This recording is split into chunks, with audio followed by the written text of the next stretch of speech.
Guys, i-flex ko lang ang mga hampers nila during Hari Raya Idul Fitri.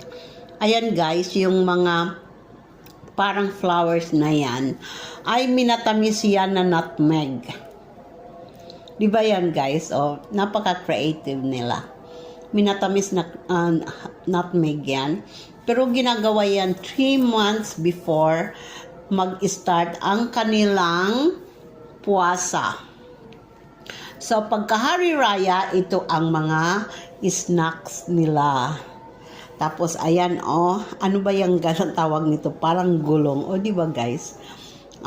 Gawa naman ito sa sagu flour. Ginaganon, oh. Tapos, crunchy yan siya. Magkakain ako, oh.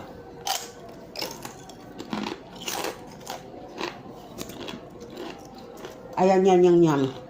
Ikinakain nila yan.